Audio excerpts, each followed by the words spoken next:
Coaching time management. You looking to help somebody? Right on, you come to the right spot. That's exactly what we're gonna hit.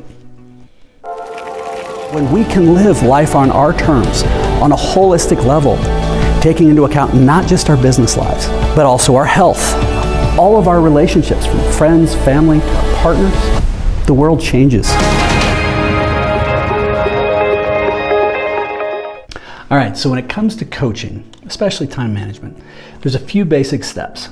The three primary things that we're going to start with, though, are number one, being present, number two, being curious, and number three, being the example. So what I mean by being present, this sounds crazy, but I've worked with coaches in the past and they're not there. They're like typing on stuff, they're looking at their phone, they're showing up late, and they got this bizarro energy, and it's just like, oh, man, this doesn't feel good. So remember, the higher you go, the bigger you get, the more you charge, the more people are paying for you to be ultra present there with them. So as an example, I a lot of times will be an hour before I even have a meeting, super quiet, cool hand loop, take a walk, get my head on straight, I make sure my phone's off, and then when I'm sitting there with them, I'm ultra present. I'm trying to look into their soul. I want to hear what they're saying. I really want to see where they're at. I want to read their body language, and I want to be calm. That has an amazing impact in and of itself. And when you do that, it almost as if it gives a little bit of reassurance that, oh my God, my life isn't a total shit show and everybody in the world isn't just as crazy. Take a breath, slow down. Now, the next thing when I talk about this is being curious. And what I mean by that is making sure that you don't make assumptions. There's that old adage, if you take you and me out of assume, what do you get left? Nothing but an ass. You don't want to be an ass. So really go through and ask the questions. Hey, help me understand where your head's at. Why are you feeling this way? What's going on? Who knows? Maybe they've got a sick family member. Maybe there's incredible financial pressures going on at the office. Maybe they did something bad that they shouldn't have and they're trying to figure out how to unwind it. And it's the kind of thing that, where is it that they're losing control in their head? Because for whatever reason, they're feeling like they're in a reactive mode. If they feel like they don't have any time at all to do anything, they're just running around crazy. Now, to be specific, in other videos in this channel, we talk specifics about what to do for managing your time better. But this is specifically for the coaches.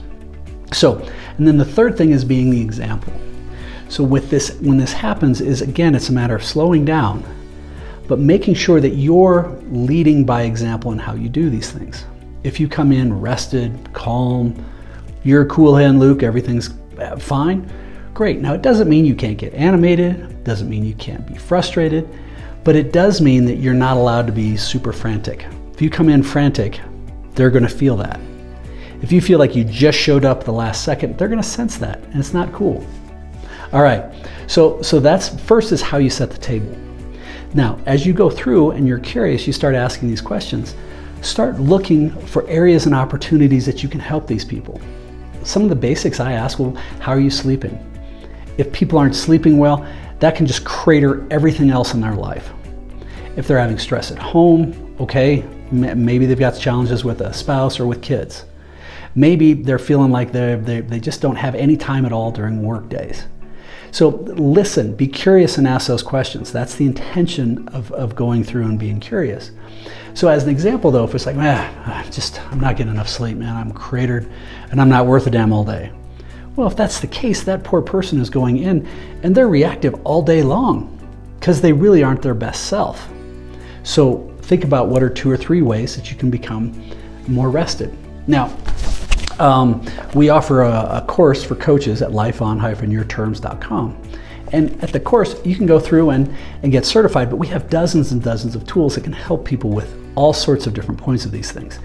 And some very minor examples is if people feel like they're not getting enough sleep, how can we transition that sleep to a proactive state, from a reactive to a proactive? So I'll ask simple questions like, are you looking at the cell phones at night? Well, sometimes. Like, okay.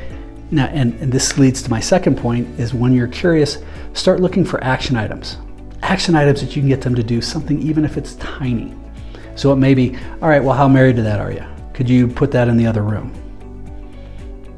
Well, I suppose I could. Okay, so if you did, do you think maybe you'd go to bed 15 minutes earlier? Yeah, I'd probably go to sleep a little bit earlier. Okay, how can we start there? Now, if that one thing got that person to get 15 minutes more sleep a night, that's going to start helping them in a little bitty way. And that's our job, is how do we get them very simple, little but quick wins? Another thing could be, hey, I just don't have the energy. I feel tired all the time. Okay, can you keep the phone in the other room and then get up in the morning, go for a walk for 15 minutes? Just go walk around the block. It sounds silly, but it gets the blood flowing. It's going to release a bunch of chemicals in your head. And also it's going to help you start to think about what is the day you have ahead and how can you be more intentional with that. Now, if it's like, yeah, well, I'm having stress with my kids or my wife or whatever, it's like, okay, what are you doing about that? Well, I just worry about it. How much value is in that? So it may be as simple, all right, I've had multi-billion-dollar CEOs where they walked away and they were supposed to not turn on the radio when they were driving, and they were to schedule a date night with their wife. And it ended up changing things. So then people, well, yeah, but what are we going to do? I need to make reservations. Like, no, I don't care if date night means that you get a hot dog and you go for a walk. But how is it you can be ultra present with your partner and put that intention for them? And again, be curious. You want to, if you're having challenges at home, you've probably transitioned from a champion for each other more to saboteurs, and you get frustrated and you start being aggressive. So this is where if you can transition to that point of like, okay, hey, I'd like to have a date night and we're just going to go for a walk. But how do you make that person feel that presence? And that's going to help. And believe it or not, this is the kind of thing that is going to help you immensely with your time. It's going to help you control those things a lot better. Now, there's other simple techniques, like when you're at the office. I listed a whole bunch in a video on time management, but it can be around how do we do time blocking? How do you figure out things that you can delegate, things that you can let go of, some things you can hire out? A lot of different ways to look at it. But remember, time, talent, treasure are only three things in this world that we can leverage, and our time is our most valuable asset because it diminishes every second. So the next thing is, as you go through and you start to get them to come up with what are these action items, I usually have them write it down. Now, some people say, oh, I'm just being lazy, but I'm not. If we get somebody to have a realization, yeah, I should leave the damn phone in the other room. Okay, great.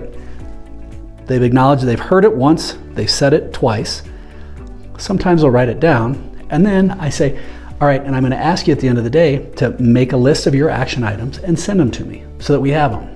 And I purposely tell them I'm not being lazy.